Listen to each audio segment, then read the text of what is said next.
Começando mais um Jumpcast, episódio 13, hoje com o Dr. Boris, referência em urologia, né? Aqui na cidade de Vilhena e região, né, doutor?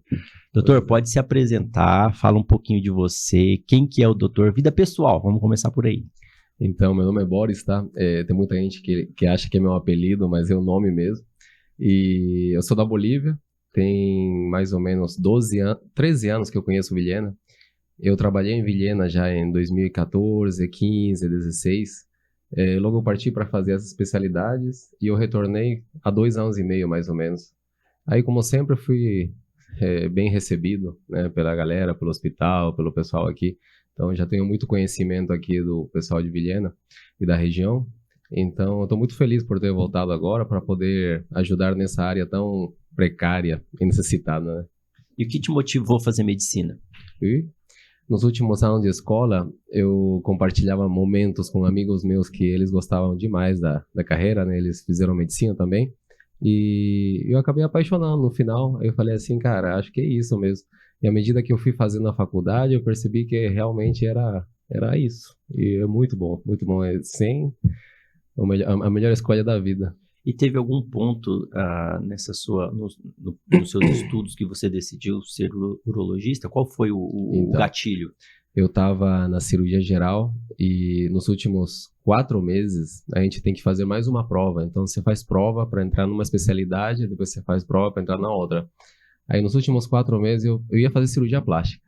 Aí eu falei assim, cara, mas eu gosto tanto de atender gente, de consultar, de passar medicação, de resolver alguns problemas mais graves, como câncer também. Eu falei assim, acho que a urologia vai me deixar trabalhando por muitos anos, porque tem muita consulta, tem muito procedimento. E quando eu comecei a conhecer ela, eu vi que tinha cirurgia demais, tinha muito procedimento diferente e as consultas muito dinâmicas. Então isso me levou a querer fazer essa especialidade. Legal, doutor.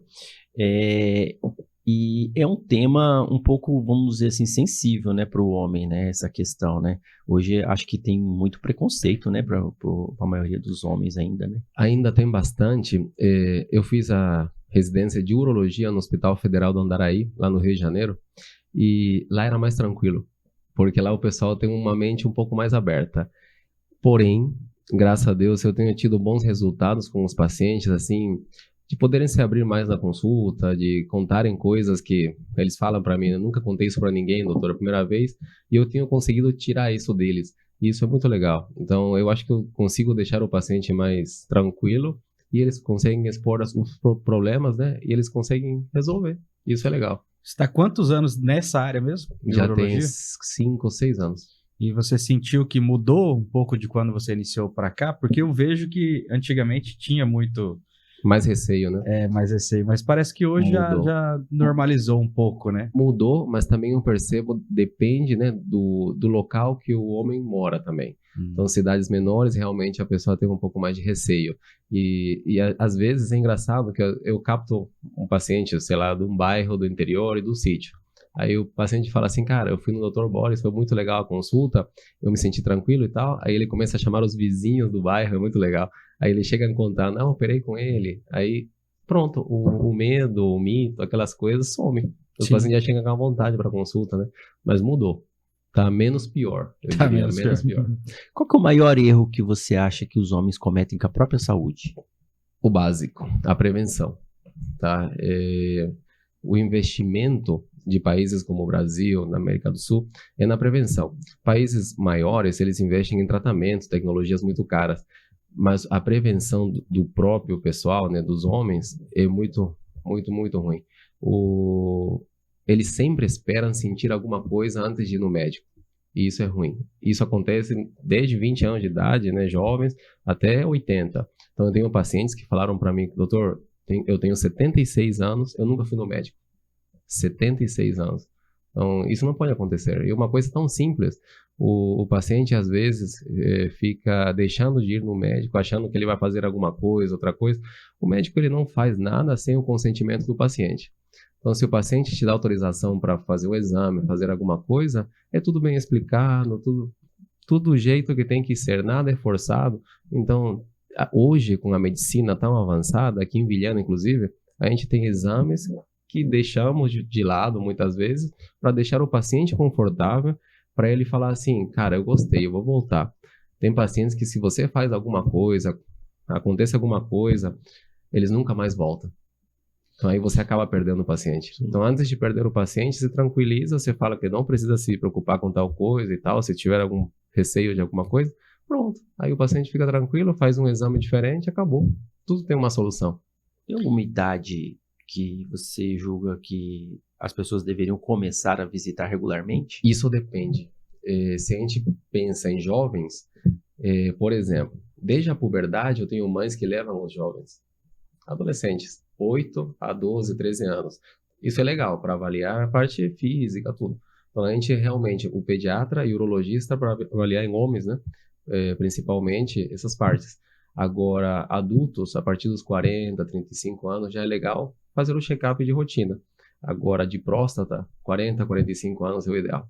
Eita, Chegou Tá a perto. idade, né, Sandro? eu tô perto nada, eu tô 42. Agora já passou, Já tá né? passando, Aí, ó, já devia ter- poderia ir. E quais os casos mais comuns que você encontra lá? No dia a dia, como a gente faz consultas de criança até adulto, né, idoso, e idosas também, mulheres também, pode ser fimose, né, aquela pele em excesso, tem bastante em criança, operou muita fimose aqui em Vilhena, cálculo, pedra nos rins, pedra nos canais, tem muito, tá?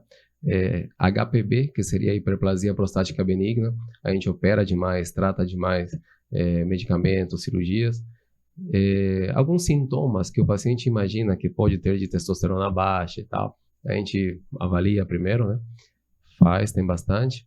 E infecções tem bastante também. Infecções de urina em geral, né? Infecções de rim. Então esse é o mais comum do dia a dia. O que causa pedra no rim? Então, o básico, né? Todo mundo já fala disso e tem alguns mitos também que o pessoal tem que esquecer. Mas principalmente a falta de água, né? Tem que beber bastante água. Em média, uns 30 a 40 ml por quilo de peso. Então, é bastante.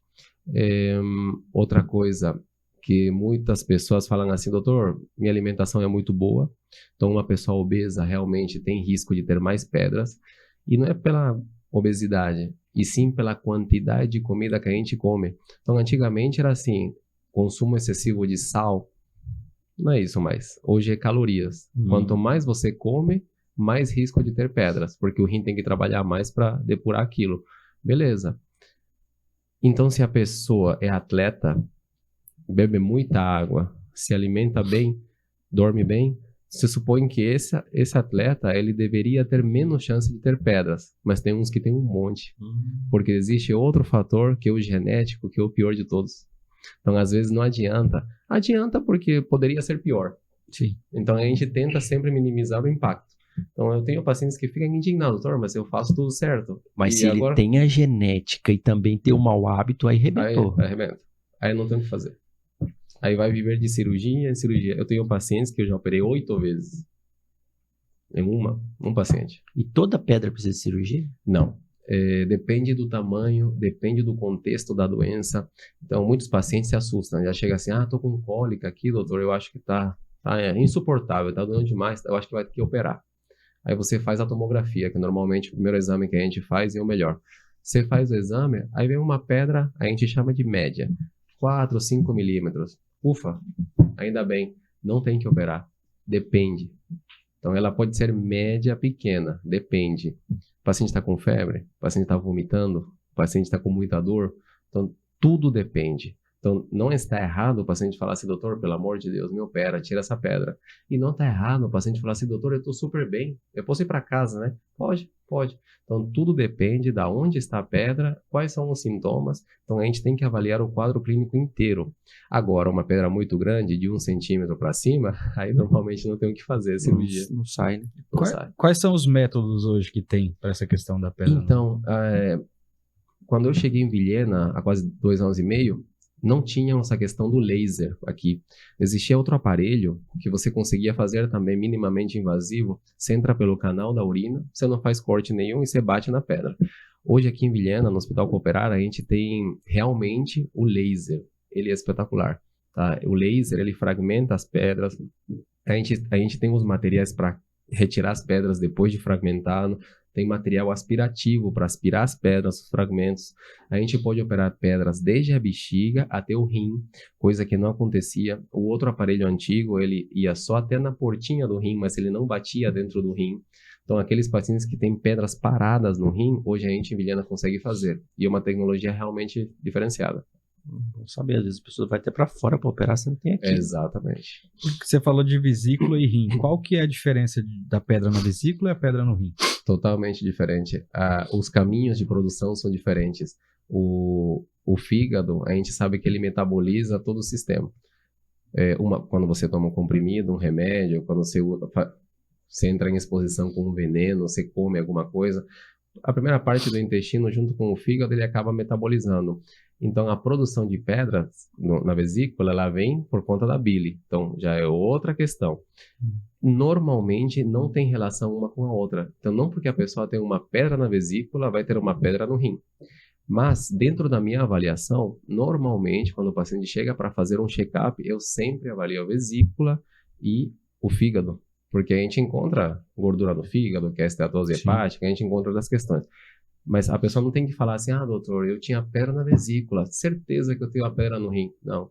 E a pedra no rim já vem por outro mecanismo, que já na hora de eliminação das impurezas. Então, até infecção. Então, tem muita gente que fala assim, tem infecção de repetição.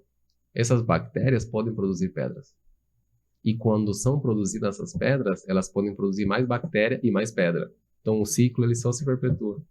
Então, não tem relação entre o cara ter uma pedra na vesícula com pedra no rim. Eles podem aparecer separadamente ou podem aparecer os dois. E só tem uma coisa em comum: comer demais. Então, a obesidade se apresenta nos dois. Então, comeu demais, pedra na vesícula. Comeu demais, pedra no rim. Seria só isso. Esse é o fator que se... Fator em comum, né? Vamos entrar no tema fimose. Sim. Duas perguntas em uma. O que é a fimose e se tem, precisa ser operado? É muito legal isso, porque eu gosto bastante. Pediatria, para mim, eu gosto demais. Tem muitas mães que chegam no consultório só para avaliar. Porque o pediatra, às vezes, fala assim, não, vai no urologista que ele vai te falar se com pomadinha, porque existe tratamento com pomada, vai resolver. O que acontece? O que é a fimose? É o excesso de pele. Beleza, todo mundo fala assim, doutor, tá com muita pele, eu acho que tem que operar. Mas ela abre? Abre. Então, beleza, tem um excesso de prepúcio. Ela consegue abrir mesmo? Sim, abre tudo. Só que na hora que você abre, tem mais 2 fatores que podem te levar a um procedimento cirúrgico, que quase ninguém sabe. Na hora que você abre a pele e você fala assim, consegui, doutor, eu consegui resolver o problema do meu filho, aparece o anel estenótico. É um fechamento, é como se ele enforcasse o pescocinho antes de chegar na glande. Então, realmente existe uma dor por conta desse anel.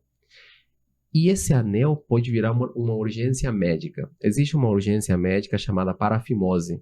Então, quando você fala assim, finalmente eu consegui expor a glande, ufa, o problema da fimose resolveu, aí você fica feliz, a criança vai dormir, fica com a pele aberta, no dia seguinte acorda com todo esse anel inchado.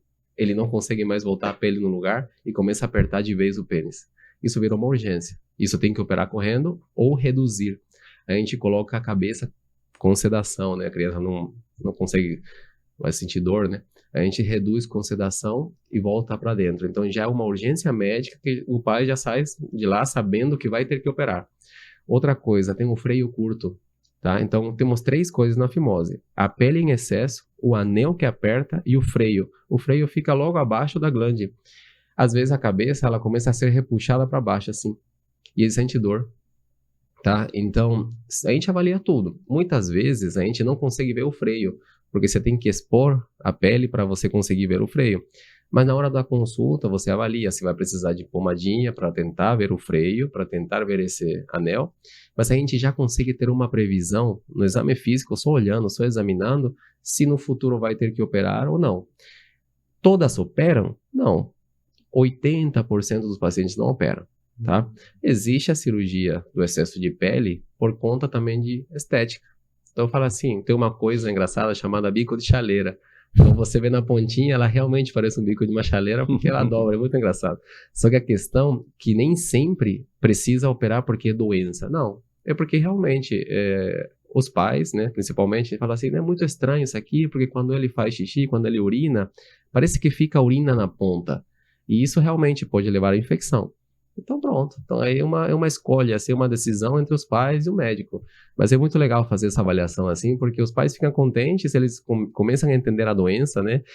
Que ela normalmente não é uma doença, é algo fisiológico, mas que pode virar alguma coisa. Sim. E essa parte que você falou do excesso, aí depois de adulto também, Com certeza.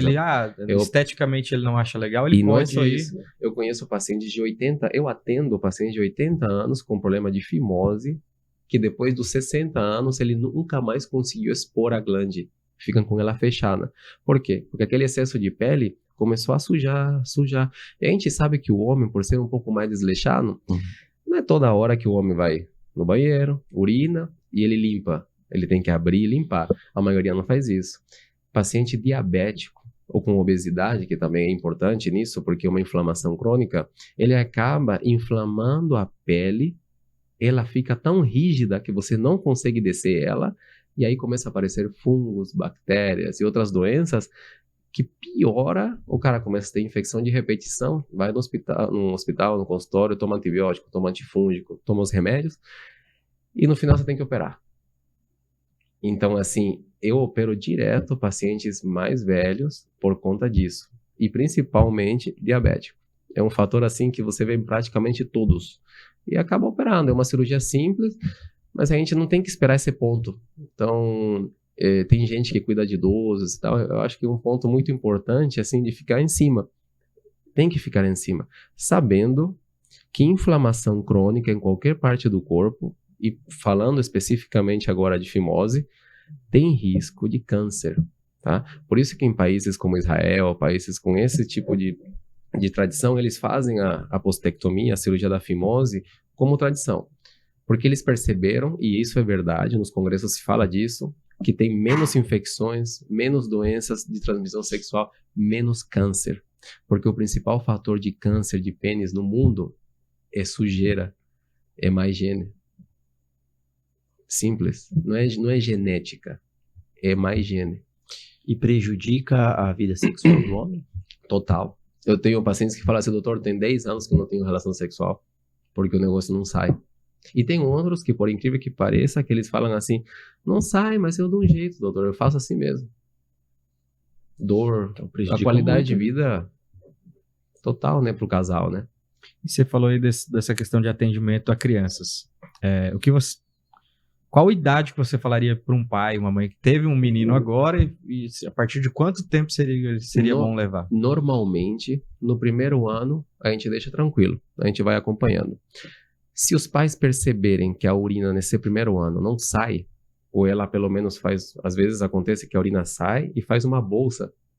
Então aquele excesso de pele acaba fazendo uma bolsinha e o xixi fica lá represado. Se acontecer isso, antes do 1 ano.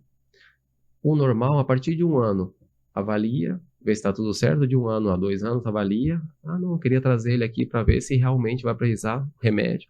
A gente faz a medicação. Antigamente a medicação era feita, a pomada, por 6 meses. A gente deixava mais tempo. Hoje em dia, 2, 3 meses. Você fez a pomada, não resolveu. Quanto mais novo, a partir de 1 ano e meio, 2 anos, até os 4 anos, opera. Primeiro, por quê? A gente usa pontos, a gente dá pontinhos, dá menos pontos, o pênis é menor. Então a criança vai sofrer menos, é lógico, e vai se recuperar mais rápido. E assim, a dor realmente pode ser esquecida nessa idade. Sim. Agora, vocês pararam para pensar, uma criança de 8 a 10 anos, você leva ele no médico, muitos já têm um trauma assim, né, de médico. Aí você vai sedar, você vai fazer uma cirurgia, dói demais. Então, assim, nessa idade, o homem, os meninos, já têm uma percepção diferente da dor. Sim. Agora, a criança muito pequena, é a melhor coisa do mundo. Operar com 2 aninhos, 3 aninhos, é a melhor coisa. Porque eles se esquecem, eles não dão moral. Mas usa a fralda. Não tem problema nenhum. Eu operei igual. Não tem problema nenhum. E o bom também é que se não precisar, você já identificou também. E a família fica tranquila. Você já orienta como tratar, como é a limpeza, tudo certinho. Não precisa mais se preocupar. Por que você acha que os homens têm tanto relutância em tratar a fimose? Isso eu ia falar agora também, é uma boa pergunta. Eu tenho pais que falam assim, doutor, pelo amor de Deus, eu não precisei fazer, por que agora vai ter que fazer? Coitado dele.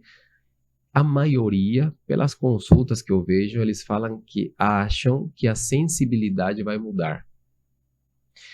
Agora eu coloco um ponto assim, claro, um homem de 30 anos, que depois decidiu fazer uma fimose, com certeza vai ter essa percepção. Tá acostumado, Tá né? acostumado, 30, 40, 50 anos. Agora uma criança de 2, 3, 4 anos, que tem um probleminha, que você vai resolver.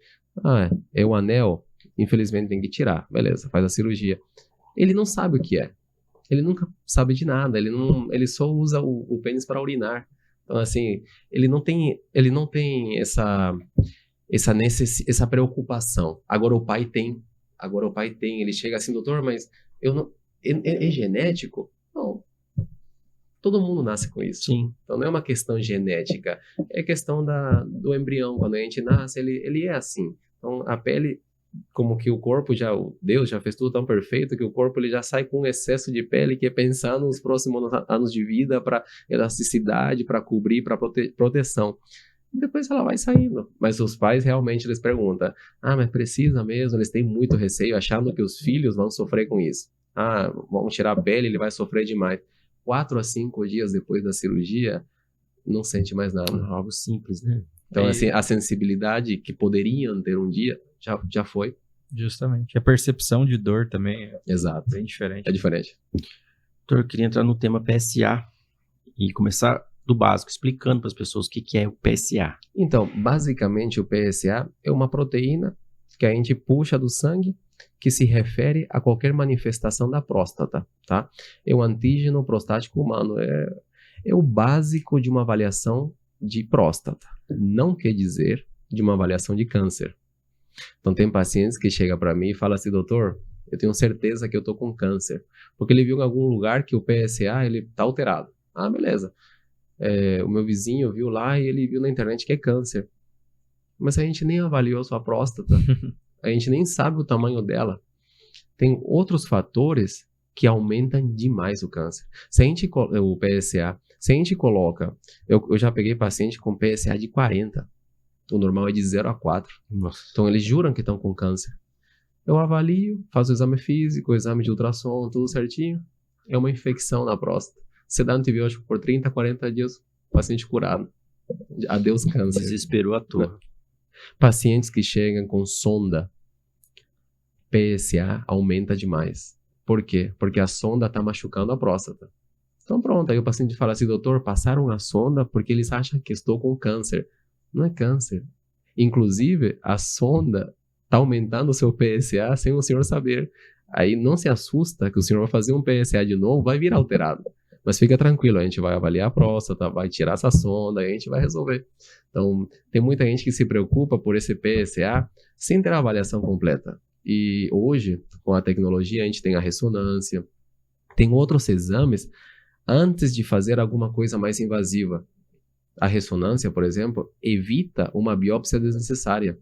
Tem muitos pacientes que, infelizmente, por falta de conhecimento de alguns médicos, já vão direto para a biópsia.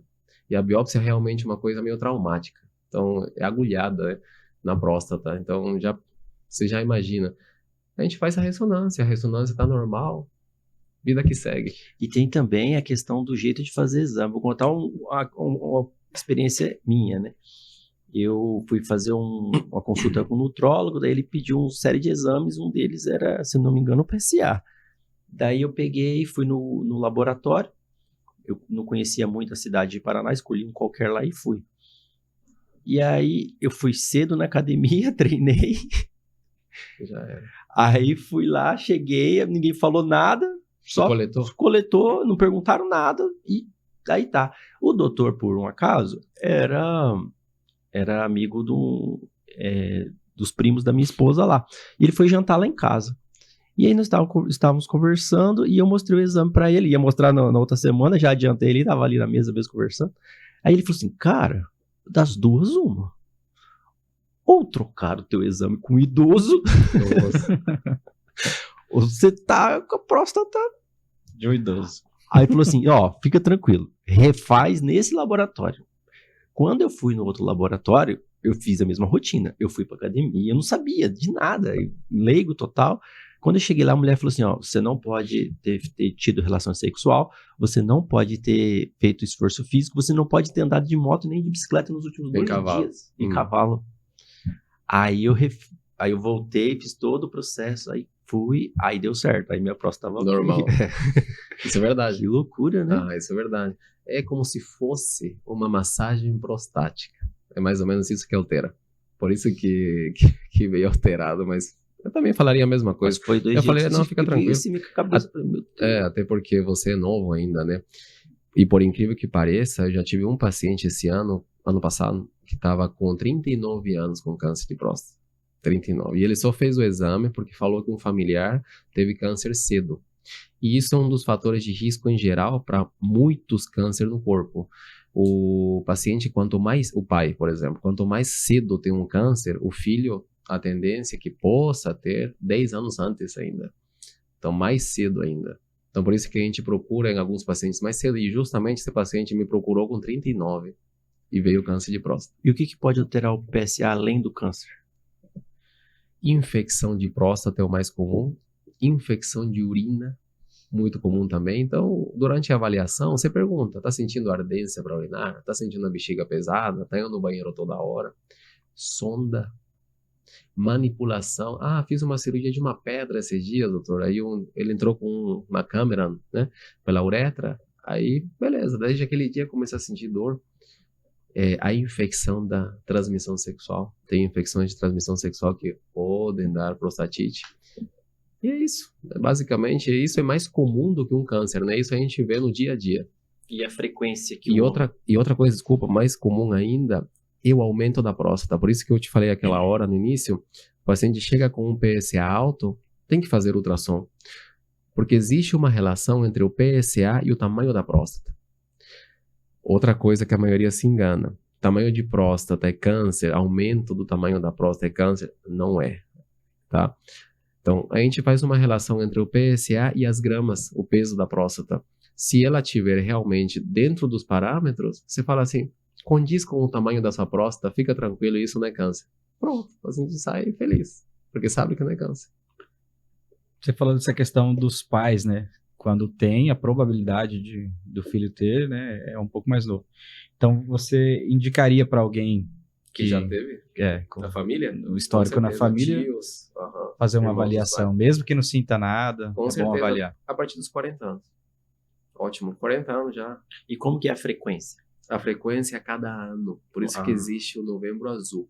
Só que, segundo as diretrizes americanas e europeias, hoje em dia é individualizado. Por quê?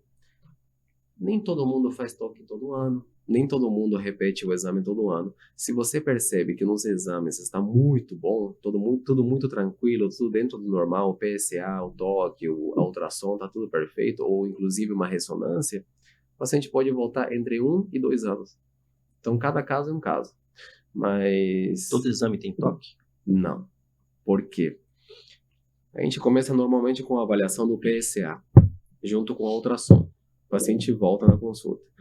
Se eu percebo que tem uma alteração muito grande, ou média, aí você vai para o caminho do PSA novamente, igual no teu caso, você faz um PSA novo para conferir se realmente é aquilo. Você já parte para a ressonância. Por quê? O paciente pergunta isso, doutor, agora fazer o toque? Depende, deixa eu ver aqui. Se eu vejo que o paciente vai ter que fazer uma ressonância, por que eu vou fazer o toque? A ressonância é o melhor exame do mundo. É o melhor exame do mundo. Qual que é o problema da ressonância? O preço. Nem todo mundo tem convênio e o SUS demora demais realmente. Até mais de 1 ano para fazer uma ressonância. Então, se eu tenho na minha mão um exame que poderia ajudar a complementar, é o toque, certo? O toque não é o melhor também. Ele só é mais um complemento de 30%. Se está tudo normal, ultrassom e PSA normal, você oferece o toque. Você fala assim, mais uma confirmação aqui, tá tudo bem. Tem pacientes que não quer. É fato. Tem paciente que fala assim, não, doutor, vamos deixar para o ano que vem? Vou vender meu carro. Exato. Você percebe que o paciente, ele tipo... Cara, se eu fizer o toque hoje, não tem como obrigar um paciente, né? Mas se você insiste, ele nunca mais volta. E não tô falando pelo meu lado. Eu vejo pelo lado dele, porque ele pode realmente gerar um trauma na vida dele e falar assim, Deus o livre. E os pacientes falam isso para mim direto, tá? Fala assim, doutor, tem 5 anos que eu não vou no uro. Um urologista foi extremamente indelicado comigo e ele fez o toque sem meu consentimento e não fez mais nada, inclusive nem pediu uma ultrassom. Isso é incrível, acontece, infelizmente. E nunca mais voltei no médico. Então, depende da maneira que você maneja o paciente nunca mais volta com ninguém. Aí se o paciente em 5 anos ele tem um câncer, coitado, já perdeu tempo. Só por uma má escolha. Então a gente tem que ter um jogo de cintura nessa hora. Eu falo assim, não, fica tranquilo, ano que vem eu tento te convencer então. O ano que vem a gente faz uma ressonância, ó, já guardando dinheirinho, fazer ano que vem a gente faz. Pode ser? Ah, pode ser. O paciente fica mais tranquilo. A gente entra em um acordo. Agora, assustar o paciente, ele muitas vezes não volta mais. E não é com você, é com ninguém. Ninguém. É importante saber lidar com o paciente, né? Porque não é somente o lado da medicina, né? Tem a parte da psicologia envolvida aí. Né? E a gente conversa demais com o paciente. A gente entra em todos os ramos. É muito bom isso. E ali, recomenda-se sempre com 40 anos e fazer, né? Mas assim, quais os cuidados que o homem pode ter de prevenção? Tem algum tipo de cuidado? Exercício físico? Vocês sabem por qual motivo que dá câncer de próstata nas pessoas? Testosterona. E não tô falando da testosterona da bomba, que a pessoa usa fora, ou da reposição hormonal. Sim. É um assunto legal. Bem legal. A questão é a exposição do homem à testosterona. Então, se compararmos um homem com a mulher tem menos testo. O homem tem muito mais, é fato. Enquanto a gente estiver vivo, a testosterona vai circular na próstata. E ela vai fazer uma transformação que as células vão morrer mais tarde. E esse acúmulo também pode começar a deformá-las. E é isso que faz uma transformação maligna. É isso que incha a próstata, que não é câncer, que incha a próstata, porque é um acúmulo, igual a sociedade, né? Ela envelhece, então aumenta a população, é a mesma coisa, ela vai aumentar a densidade. Beleza. A simples exposição à testosterona, então o fato de sermos homens, já temos o direito de até 90 anos, até 80% dos homens teremos câncer de próstata. Então, se a gente vive 90, 100 anos, de 80, 85, 90% de nós teremos câncer de próstata. Mas não quer dizer que a gente vai morrer disso. Porque sempre a gente tem uma coisa um pouco mais aguda e pior. Sim. Normalmente, nós, né, no mundo assim, morre de infarto, derrame, infecção, um acidente, antes de morrer de um câncer de próstata. Prevenção para o câncer de próstata, alimentação, coisas que façam com que a nossa vida melhore. Alimentação, atividade física, é o básico. A água não muda muito, mas a água faz parte da alimentação. Então, alimentação saudável, junto com sem industrializados, é o mesmo pensamento que a gente tem que ter com o estômago, com o intestino. Então, quanto mais industrializado a gente consome, embutido, mais a gente consome, açúcar a gente consome, mais risco de qualquer câncer. Cigarro, sem fumar, bebida alcoólica também, álcool em qualquer lugar faz câncer. Então, assim, é alimentação e uma coisa que afeta, né, com grande impacto para ajudar é a atividade física. Então, academia, aeróbico em geral, ajuda para evitar o câncer. Porém, quanto mais a gente vive, a gente tem a tendência de ter mais no final da vida. Entramos nesse ponto da testo, né? O pessoal aí tá na moda usar sintética, né? E ter aí testo elevadíssima e 1.900 e dizem que é normal. Eu queria que você colocasse seu ponto de vista. O que acontece? Para a urologia, existe uma faixa. Isso pode mudar com os Estados Unidos, Europa e aqui. Mas uma média de 300 a 800 é normal. Mas isso é um pouco mais complexo, porque na hora que o paciente pega essa informação, ele começa a comparar um com o outro. Fala assim, meu amigo, eu tenho 600 e eu tenho 300, tô doente. Aí, quando o paciente chega na consulta, eu explico. Não se trata de números, se trata do que o paciente sente, tá? Hoje, realmente, qualquer pessoa que está numa faixa normal, mas imagina que está um pouquinho abaixo da média dos amigos, um exemplo, já usa bomba. Então ele chega no personal, não personal necessariamente, né, mas na academia em geral, aí o pessoal fala, cara, eu acho que eu tô precisando, eu queria dar uma melhora na academia e tal, tô me sentindo meio fraco. Aí começa a usar por conta, tá? Qual que é o risco disso? Que ninguém fala. Risco cardiovascular. Então o paciente tem mais risco de infarto, de trombose, tá? Risco de hipogonadismo, o que que é isso? Função testicular acaba. Então, quando você usa esse tipo de medicamentos e anabolizantes em geral, tem risco de atrofia testicular, o testículo ele para de produzir testosterona e espermatozoides. O paciente pode ficar infértil pelo resto da vida. Só por uma brincadeira de... E é engraçado porque muitos pacientes chegam na consulta e falam assim, doutor, vem fazer um check-up, porque eu tô me sentindo com sono. Aí você começa a perguntar, você dorme? Ah, doutor, eu durmo 5 horas. Só da 1 da manhã às 6. Acho que é falta de texto. Eu não quero sentir só. Exato. Da 5 a 1 às 5 porque eu trabalho e estudo o dia inteiro e ainda à noite chego para cuidar da família e tal, e eu durmo 1 da manhã. Aí acordo às 5 para estudar e tal, para trabalhar. Come bem? Ah, eu faço 3 refeições. O que você come? Nada de proteínas durante o dia. Fraquíssimo, come mal. Bebe água? Não. Faz atividade física? Não. Uma das coisas que leva mais a testosterona é a atividade física, principalmente o treino de perna, porque é onde a gente tem mais musculatura, então a gente acaba produzindo mais, e coisa que a maioria dos homens não quer fazer. Então é incrível, isso é fato. Treino de perna é difícil. Mas o primeiro que o paciente fala acha que a testo tá baixa. E o problema, o engraçado, você chega com o resultado, fala assim, tá 600, tá muito boa. Ah, doutor, mas não deveria estar 900? Existe uma coisa importante que eu não falei ainda. Além dos sintomas, então o paciente tem que ter uma testo menos de 300, beleza? E tem que ter sintomas, fechou, para a gente fazer a terapia de reposição hormonal. Não se trata de número, se trata de sensibilidade. Por que a testosterona, ela ainda não é liberada por todas as sociedades médicas? Por quê? Porque uma ampola para mim, 250 miligramas para mim, pode ser deletério, pode me matar. E uma pessoa igual a você pode ser perfeito, pode ser suficiente, pode não elevar tanto. Então já vi pessoas usar uma testosterona, uma ampola, que te leva a 2.000 de testo, e uma que usou que não chega nem a 800 mil. Então, o problema é que não existe dose segura. E acontece isso mesmo com o número que você olha no paciente. Então, você vê um cara de malhado, atleta, bom, uma testo de 400. Aí você vê uma pessoa magra que não vai para academia, ou obesa que não vai para 800. Aí você fala assim, qual dos dois é mais saudável? O cara atleta, é lógico, ele é mais saudável. Mas não quer dizer que porque a testo dele seja menor, é um cara mais fraco.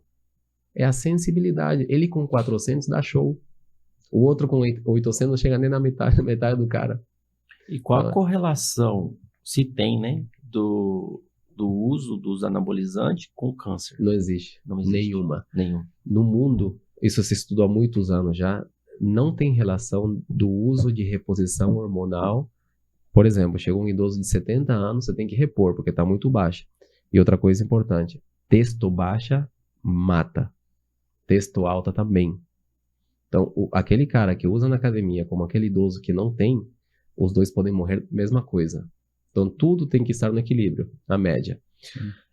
Não tem relação, já se fizeram estudos internacionais gigantescos, robustos, com muito embasamento científico, que não tem relação com câncer. Porém, paciente que já tem câncer, ele não pode usar. Porque ele pode desregular aquele equilíbrio que eu falei mais cedo. Então, a pessoa em geral, nós, né? Cheguei com 40, 50 anos, eu vou usar testo. Depois de 10 anos o cara tem câncer, não pode jogar a culpa naquele cara que passou a testo para fazer uma reposição hormonal. Não foi culpa disso. Ele já ia ter. Então, ele não predispõe o... Não. Entendi. Vai fazer uma pergunta que minha mulher fica colocando na minha cabeça. É o cara que quer tomar bomba. Não é de bomba, não. Ela fala, rapaz, você vai arrebentar sua próstata e fica muito tempo sentado no vaso. Vai arrebentar. Vai pro celular e fica lá. Vai arrebentar a hemorroida. Por incrível que pareça. Aí, ó, mas Paciente- que fica sentado 2 horas Ela aí tem no que vaso, mu- escuta o doutor. Ela tem que mudar Não. a frase agora. Ela vai mudar. Porque a hemorroida, com Vai certeza. arrebentar essa hemorroida. A minha mulher é proctologista. Mas tem um homem em casa, né? Então o homem fica meia hora no banheiro, é normal. Então, assim, o homem faz isso. E nem é o celular, antigamente a gente ficava lendo rótulo de shampoo, Isso, então. não. O jornal, né? É. Mas a próstata não. Por incrível que pareça, quando o homem urina sentado, é melhor. Quando o homem urina durante a evacuação, é melhor. Porque a próstata, ela fica numa localização melhor. A próstata, ela se acomoda mais para trás e o homem consegue empurrar a bexiga para frente e aí a urina sai fácil. E isso vocês percebem, todo mundo percebe que na hora da evacuação, urinar parece que é um prazer maior do que estar em pé com essa pressão negativa em cima. Então, próstata não é atrapalhada com ficar 1 hora no banheiro, 1 hora sem... Não, nada disso, tá? Hemorroida sim. Então, o aumento da pressão abdominal por muito tempo sentado, sim. A hemorroida, ela pode sair, pode inflamar. E não é só isso. Constipação, né? O paciente que fica meia hora no banheiro não é normal. Porque se supõe que a gente senta, já tem que sair tudo. Se supõe que em 3 minutinhos, 5 minutinhos, já era para estar tranquilo. Quanto mais tempo você fica, mais aumento da pressão abdominal e mais chance de hemorroida. Mas, bastante. Fissura também, às vezes, machuca. Mas só. É próstata, não. Às vezes eu entro no banheiro eu até me despeço dela. Vai se ver amanhã, cara. Depois eu volto. É meu escritório, fala, meu escritório. Mas Vou é- resolver, Isso é fato. vou resolver as coisas aqui. E sobre o câncer de próstata, né? É realmente comum aí, como o pessoal fala? É comum. Em Vilhena, a gente não tinha condições de tecnologia, de materiais e tal, para resolver esse tipo de coisas, né?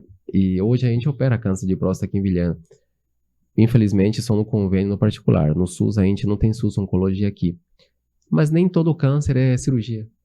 Por incrível que pareça, existem terapias medicamentosas, radioterapia, quimioterapia, remédios, e existe vigilância. Então, tem casos que você nem opera. É aquilo que eu falei antes. Descobri sem querer um paciente de 80 anos com câncer. Mas você sabe que é um paciente acamado, que ele tem Alzheimer, Depende das comorbidades do paciente e do grau do câncer. O câncer, ele avança tão lento, em alguns casos, que ele pode demorar 10, 15 anos para ele afetar em alguma coisa na vida. Então, se você já imagina que o paciente tem um prognóstico, ninguém sabe quando a gente vai morrer, isso é fato. Mas se a gente imagina que o paciente tem tanta doença, ou já infartou 5 vezes, que a qualquer momento ele pode ir, você não acaba fazendo tratamentos invasivos sabendo que esse câncer só vai evoluir em 15 anos, 10 anos. Então, hoje tem protocolos no mundo inteiro, escrito, não tem nada que a gente faça sem protocolo. Esse paciente se encaixa em tal protocolo de vigilância ativa que a gente fala. Você vai acompanhar todo ano. No momento que você vê que piora, aí você encaixa o paciente numa cirurgia ou você encaixa um paciente numa radioterapia, num remédio. Então, não todo câncer de próstata é cirurgia, não. E não todo câncer de próstata, cirurgião a gente gosta de operar, né? Mas é cirúrgico. Por quê? Porque às vezes é um câncer um pouco mais avançado. Então, fazendo a cirurgia não vai ter benefício. Às vezes, o paciente é muito idoso e tem muita doença, aí você anestesia um paciente, ele pode morrer na anestesia. Então, assim, a gente conversa isso muito bem com a família. Muitas vezes eu tive que abrir mão da cirurgia, falar assim, cara, eu gosto muito de operar e eu acho que ele daria certo. O seu problema é que ele já infartou 5 vezes. Como que eu vou colocar ele na sala sem falar para vocês que ele tem risco de morte? De uma cirurgia grande, de 3 horas? Como? Então, desde uma vigilância, remédio, até cirurgia. Aí depende de cada um. Só, de cada caso é um caso. Então, isso é bom de ter avaliação, porque a família entende, você explica certinho, você coloca os pontos, né? E é uma decisão em conjunto mesmo. Quais tipos de homens têm mais risco no câncer de próstata? Todos. Principalmente quem já teve câncer na família. É o principal. Negros. Qualquer tipo de câncer. E negros também. De câncer de próstata. De câncer de próstata. Negros e quem já teve histórico familiar são os que mais têm chance. Interessante. Qual que é o fator em comum de negros? Então, é genético. É Genético.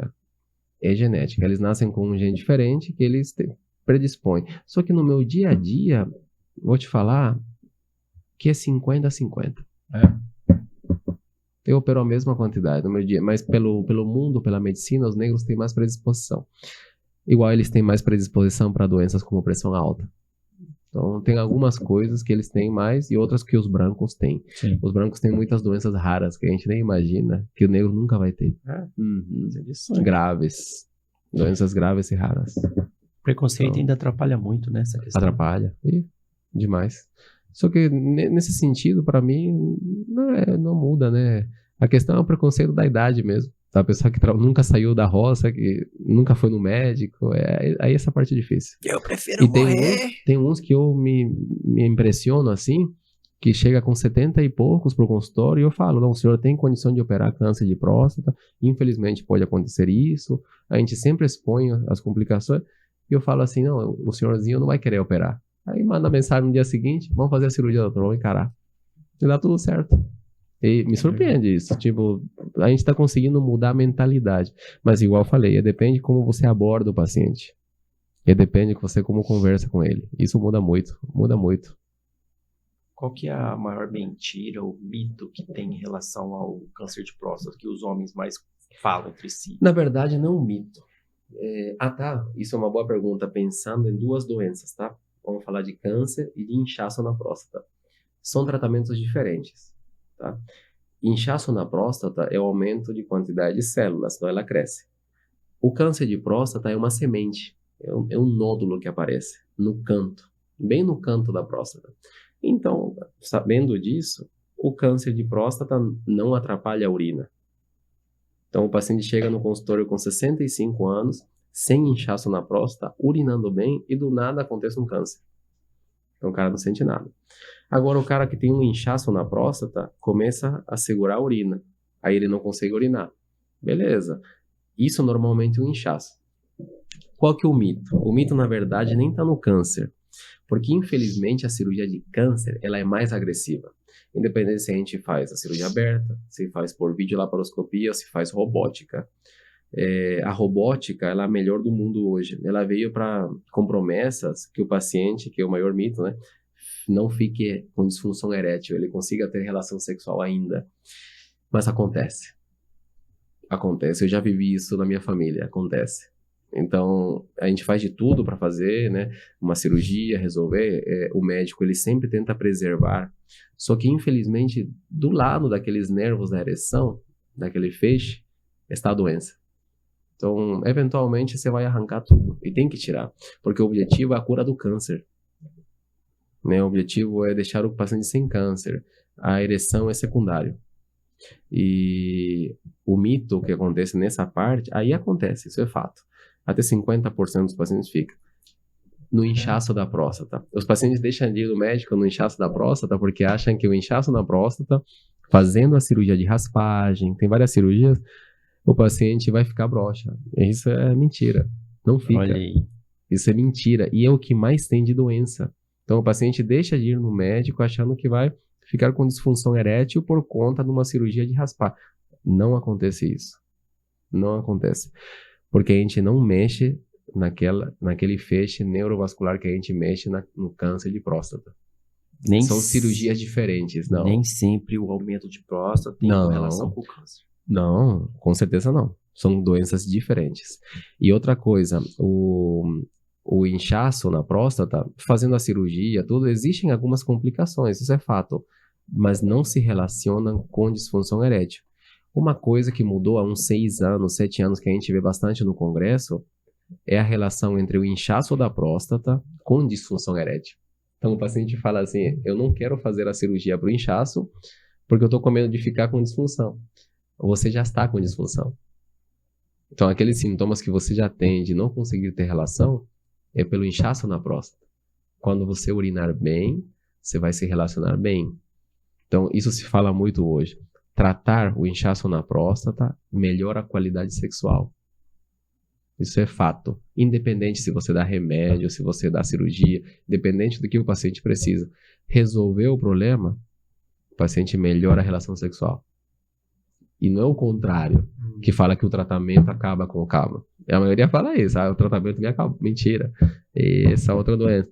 Outra coisa que eu já tinha falado. A relação sexual, testosterona, tudo aquilo, com a idade vai mudando. Eu te coloco um exemplo. O paciente tem 65 anos, diabético, hipertenso, teve infarto, fez angioplastia, colocou cateterismo também. Ele 5 ou 6 doenças. Pressão alta, doenças, obesidade. Aí o cara fala assim, doutor, tô com disfunção. Ele joga a culpa no coitado do pênis. Sendo que o pênis é a vítima dessas 6 aqui. Né? Então, assim, ou, igual eu falei antes, chega culpando a testosterona, sendo que a testosterona está normal. Então, o que leva mais o paciente à disfunção erétil são doenças, em geral, doenças, junto com o inchaço na próstata. Não é o pênis que é o vilão. Ele não é o vilão, ele é uma vítima. Tá? Então, a gente, cara, chega paciente no consultório direto. Eu trato gordura no fígado, eu trato colesterol alto, eu encaminho para o endócrino, diabetes, pressão alta, cardiologista. Mas o paciente fala, sério, doutor, tem que fazer tudo isso aqui. Se perder uns 20 quilinhos, uns 20, 15 quilos, eu te garanto que você volta à relação sexual normal. Quer apostar? O paciente chega depois de 6 meses, fala, emagreci e consegui ter relação sexual novamente. É simples. Parece difícil, mas não é. Você falou dessa questão de segurar a urina. É um problema? Com certeza. Segurar a urina? Eu falo para os homens e mulheres, eu prefiro um paciente mijão do que alguém que não urina. Por quê? A retenção urinária, independente se for por conta do paciente, eu trabalho demais, eu fico 5 horas, ou por exemplo eu fico 5 horas sem cirurgia, eu não tenho tempo de ir no banheiro. O fato de ter urina dentro da bexiga, proliferação de bactérias. Beleza. Agora eu te coloco outro caso. Paciente com aumento da próstata que urina mal. Então ele urina, mas fica dentro da bexiga uma parte da urina. Tá? Então a gente chama de esvaziamento incompleto, esvazia mal.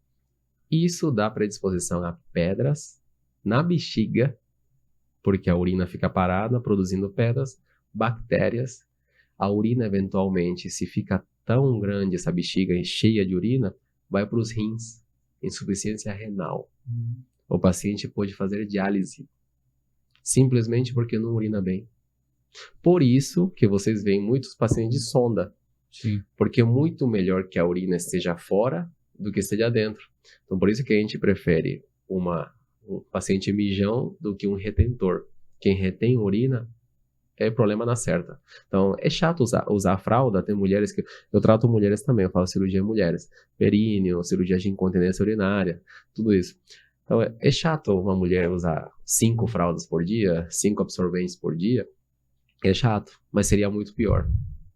Seria muito pior se ela a retenção. E acontece. Existem casos de mulheres que têm retenção. Aí eu faço a cirurgia para isso também. Então, cada caso é um caso, tem que avaliar. Mas com certeza, retenção é muito pior do que urinar demais. Quais são os sinais que o homem tem que ficar alerta para ele... Para ir no médico? A questão da próstata aumentada. Tem que ir. Do HPB, exato. O primeiro, a gente começa com sinais que tranca a urina. E o segundo, sinais de bexiga chata. A bexiga ela fica chata. Por quê? Ela fica por um tempo fazendo força para você, né? Tentando abrir o esfíncter, tudo. Tentando urinar, fazendo muita força para vencer essa próstata. Jato fraco. Jato terminal. O que é isso? No finalzinho você tá lá, pingando, urina, pingando. Você vai na porta, daí você volta. Você sai do banheiro, dá meia hora, você volta pro banheiro. Esvaziamento incompleto. Então, tudo que se trata de urina trancada é o primeiro sintoma. Sintomas leves. Quando o paciente começa a perder urina sem querer, aquela vontade de ir no banheiro e não dá tempo, é porque a bexiga está chateada com você, já não é mais a próstata. Ela já decide que não vai trabalhar direito. Ela fala assim, agora é do meu jeito, agora vamos ver. Aí você começa a acordar 3, 4, 5 vezes à noite para urinar. Porque ela começa a trocar o dia pela noite.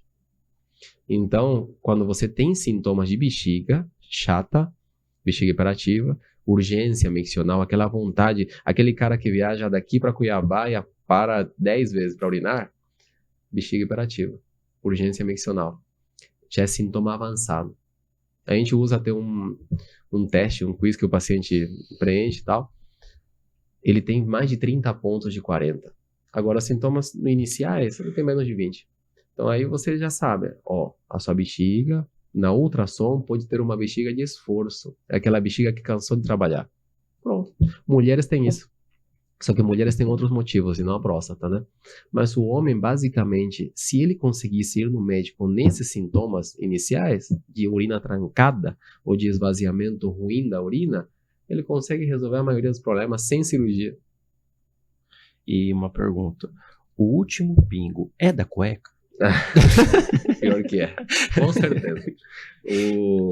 É o que mais acontece, tá? E por incrível que pareça, acontece em jovens também, tá? E nem sempre é doença, tá? Nem sempre é doença. Mas a partir dos 38, 40 anos, a gente já começa a ficar esperto com a próstata mesmo. Mas a próstata é a única doença que tranca a urina? Não. Mas normalmente a gente tem um motivo. Aquele paciente que caiu de cavalo, aquele paciente que teve um trauma, aquele paciente que passou uma sonda. Então a gente tem que ficar espertos que a próstata está na saída da bexiga. Mas também a gente tem um pênis, né? Se tiver infecção de repetição, aquele cara que não se cuida, tem muita infecção na uretra, a uretra começa a fechar. Aí na hora que o paciente fala, não consigo urinar, você já pensa, próstata. Você faz exame da próstata, tem nada. Aí você fala, uai, mas o que esse cara tem? O pênis tem algum problema? Pronto. Resolve. Se parece. Entendi. Quando o aumento da próstata precisa de cirurgia? Depende do tamanho mesmo. Mas lembra que eu falei dos cálculos? Além do tamanho da pedra, além do tamanho da próstata, sintomas e complicações. Tá? Normalmente, a gente evita complicações. Quais são as complicações do aumento da próstata? Sangramento, pedra na bexiga, infecção que não para, você tem uma infecção atrás da outra, insuficiência renal e inchaço nos rins, hidronefrose. Se você tiver alguma dessas, perdeu tempo. Já era para ter operado. Agora uma próstata média, eu falo média, entre 40 e 60 gramas, o normal de uma próstata é 30 a 35. Uma próstata média de 40 a 60, aí você pensa assim, esse paciente merece um remédio ou merece a cirurgia? Depende das complicações, depende da qualidade de vida dele. E por incrível que pareça, existe uma indicação que o paciente manda. Doutor, eu sei que eu tenho que tomar um remédio, mas eu odeio tomar remédio. Vamos fazer a cirurgia? Vamos. Então o paciente pode ter essa escolha também. Então, tamanho de próstata não diz a cirurgia. Tamanho de próstata não manda. O que manda é a localização da próstata. Então isso quando o paciente vai na consulta, eu mostro a imagem da ultrassom, do exame. Ó, a sua próstata tá aqui, tá vendo? Ela tá trancando a urina aqui. Ah não, a sua próstata ela é grande, mas ela cresceu para os lados. Você deu sorte. Não tô falando que não precisa operar, mas deu sorte. Então isso é bom, porque a tua qualidade de vida tá boa. E tem pacientes que se surpreendem, chega assim, doutor, mas eu não sinto nada. A tua próstata tá 70. A próstata chegou a 80. Então, assim, você fala, meu Deus, quem diria? Como que minha próstata cresceu tanto, sendo que eu não sinto nada? Porque ela cresceu para os lados. Eu já operei pacientes com próstata pequena, que eu tinha que mostrar a imagem, complicações para a família, para eles entenderem o que estava acontecendo com a bexiga. Porque se for pelo tamanho da próstata, você fala assim, poxa, o doutor está me enganando que operar uma próstata normal. Aí quando você faz a cirurgia, ele fala, realmente eu estava muito ruim, doutor. Eu estava muito ruim. E era uma próstata pequena. Você trabalha com vasectomia? Sim. Vasectomia é a cirurgia do urologista. E tem mitos aí dentro, tá? tá? Perguntar. Todo mundo acha que a vasectomia ela pode tirar a vontade sexual, pode mudar o esperma, o ejaculado, no caso. Mentira. Mentira. A vasectomia, ela só tira o esperma, aquela célula que faz o filho, só. Ela só corta o ducto que realmente vai te engravidar, vai engravidar a mulher. E por incrível que pareça, tem pacientes que falam assim, doutor, desde que eu fiz a vasectomia, a vontade sexual aumentou demais. Eu não sei. E realmente isso você escuta. Na literatura não tem nada disso. Não tem uma correlação. Não, mas pacientes falam, doutor, desde que eu fiz, minha vontade aumentou Porque monte. daí aumenta a vontade, porque não vai ter um monte de criança correndo dentro de casa. Isso ia falar agora. Às vezes é A minha psicológico, vontade né? aumentou agora. É, às vezes é Eu juro. Os pacientes falam isso. psicológico. Eles Tipo falam assim, vou fazer "Você agora acredita? sem medo de ter Eu filho. fiquei bem melhor agora. Caramba. Claro, sem medo, né? O cara fica com a autoestima lá em cima, você agora vai com tudo. E é verdade, não tem. Super indicado, então. Exato. E Reverte? cirurgia rápida. Nos primeiros 10 anos, tem chance de reversão até 80%. Nos primeiros 10 anos que você faz. Então dá tempo para fazer, se arrepender, depois faz de novo. E qual o percentual, assim, de ter feito e aí, mesmo assim a mulher engravidar? 90, 99%. 99%. Dá certo, tá? E a cirurgia é rápida. Dá mais ou menos uns 10 minutos de cirurgia. É muito rápido. É mais ou menos 5 minutos, 6 de Acordado. cada lado. Pode ser com sedação também, né? Depende do paciente. Então, tem pacientes que são mais ansiosos e tal, a gente faz com anestesia local e sedação. Primeiro dorme, daí faz a local. Se não, só local. Tem pacientes que gostam de ficar. Tá tudo bem? Conversando. E Tá no papo. o pós-operatório? Muito tranquilo. É mais ou menos de 5 a 7 dias. Para aqueles pacientes que pegam peso no trabalho, 7 a 10 dias. Ah, mas é bem tranquilo. A gente dá as orientações, antibiótico, remédio para dor, tudo certinho. Cara, é muito bom. Deixa um recado para os homens aí que estão assistindo a gente. Então, pessoal, eu acho que uma consulta não mata ninguém. Eu acho que uma consulta, tirar dúvidas, a gente não precisa fazer nada que vocês não queiram, isso é fato, né? Mas eu acho que uma consulta é legal para tirar as dúvidas, para a gente conseguir, pelo menos, fazer aquele check-up, né? Tirar essas dúvidas básicas. Não precisam ficar com medo, né? Principalmente achando que já é uma doença muito grave ou que o tratamento em si pode causar alguma coisa grave. Tem muita coisa que é mito, realmente. Então, hoje em dia, como a medicina está tão avançada, o paciente tem acesso à informação, o paciente tem acesso a muita coisa. E eu sempre falo para o paciente, eu sou muito sincero. Eu sou muito sincero na consulta. Porque o paciente pode sair da consulta, procurar na internet e achar a informação que ela quer. Mas eu acho que quanto mais sincero o médico quanto mais o médico é cauteloso na hora de falar, né, sobre a doença, de ter o acolhimento, eu acho que o paciente sente a vontade e você consegue ter esse acesso porque pra gente, a fala do paciente manda mais do que qualquer exame, manda mais do que qualquer coisa. Sendo que é o essencial, né? A comunicação é essencial, principalmente na consulta. Sim. Então, perder esse medo e a gente conversa, bate um papo aí tranquilo e resolve o problema. Doutor, tem uma cirurgia daqui a pouquinho, né? O que Daqui a 15 minutos. Uma nefrolitotripsia laser. É um cálculo renal. É bem legal. Minimamente invasiva, o paciente opera. Ele pode operar, inclusive, de manhã e ir embora à noite. Seria muito boa.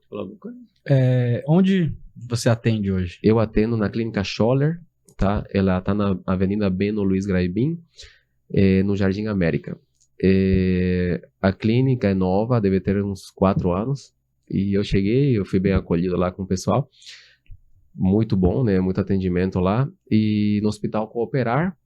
E eu sou hoje o encarregado da urologia do Hospital Regional. Então, eu atendo também no Hospital Regional. Infelizmente, a gente não está tendo cirurgias eletivas, né? A gente atende só emergência, urgência. E, basicamente, eu faço alguma cirurgia no Hospital Bom Jesus também. Mas aí a gente está em todos os hospitais. Eu faço atendimento na Climed, lá nas Cerejeiras, e na Vida Vale, em Colorado. Então eu vou uma vez por mês para lá. Legal. Como funciona essa sua agenda, assim? Depende, ela é bastante dinâmica, mas normalmente eu faço cirurgias nas segundas, terças de manhã, quinta-feira o dia inteiro e sexta de manhã. E os outros períodos é mais para assistência de consultório, hospitalar, essas coisas. Se eu estiver aqui na cidade, eu trabalho de domingo a domingo. Então não tem tempo ruim. Se me ligar domingo meio-dia, eu estou à disposição para ajudar. Isso é fato. Tem pessoas que acham ainda a consulta cara, né? Mas eu gosto de pensar, igual eu falo de revisão de carro.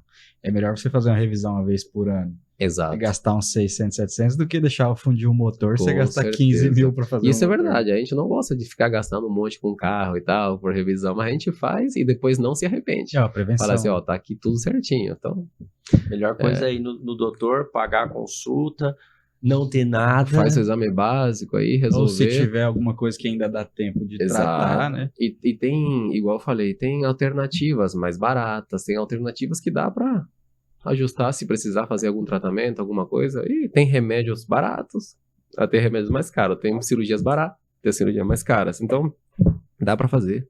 Dá pra fazer um monte de tratamento, um monte de coisa boa. Tá? Perfeito. Falamos aqui hoje com o Dr. Boris, episódio 13. Foi um prazer, doutor. Obrigado por ter vindo. Obrigado a vocês, viu, pelo convite. Até a próxima, Até viu? a próxima. Valeu, até mais.